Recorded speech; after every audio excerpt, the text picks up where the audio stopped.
क्या आप जानते हैं जो समुद्र मंथन की कथा है भागवत कथाओं में, वो हमारे जीवन की आत्म मंथन से बहुत रिलेट करती है। प्रतीक है कि हमें आत्म मंथन कैसे करना चाहिए। समुद्र मंथन में क्षीर सागर का मंथन किया गया था। क्षीर सागर हमारा ये पूरा जीवन है। जो पर्वत यूज़ किया गया था कि पर्वत को मथने के लिए यूज़ किया गया था और उसको वासुकी नाग से रस्सी के सहारे मथा गया था।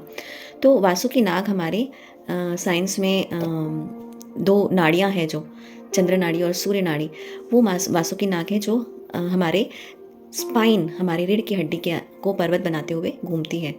तो जब हम हमारे भीतर के देवता और हमारे भीतर के ही राक्षस मतलब असुर जब आपस में द्वंद्व करते हैं, लड़ाई करते हैं, हमारे भीतर कई चीज़ें मन में चलती हैं। कभी अच्छे हम विचारों में रहते हैं, कभी हम बुरे विचारों में रहते हैं। तो जब इन दोनों का बैलेंस बनता है, जब इन दोनों का मंथन होता है, तब सबसे पहले जैसे समुद्र मंथन में विष निकला था, तो हमारे भीतर से भी कई सारी नेगेटिविटी निकलती है। नेगेटिव इमोशंस और पॉजिटिव इमोशंस हमारे गले में रहते हैं। हमारे गले में थायराइड और पैराथायराइड जो ग्लैंड्स रहते हैं, ये हैप्पी और सैड हार्मोन्स को संभालते हैं। तो जब विष निकला था समुद्र मंथन में, उस विष को धारण करने के लिए कोई तैयार नहीं था, क्योंकि विष कोई नहीं चाहता, हर कोई अमृत चाहता है। तो हलाहल विष भगवान शिव ने धारण किया था अपने गले में।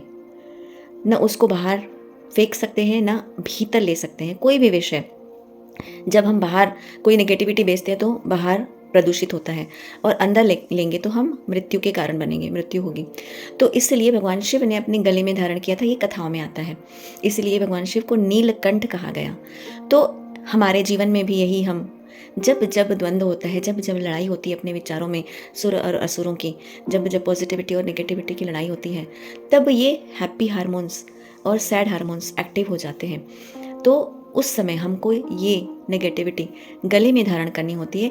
न बाहर हमें किसी को न उगलना है, ना निगलना है।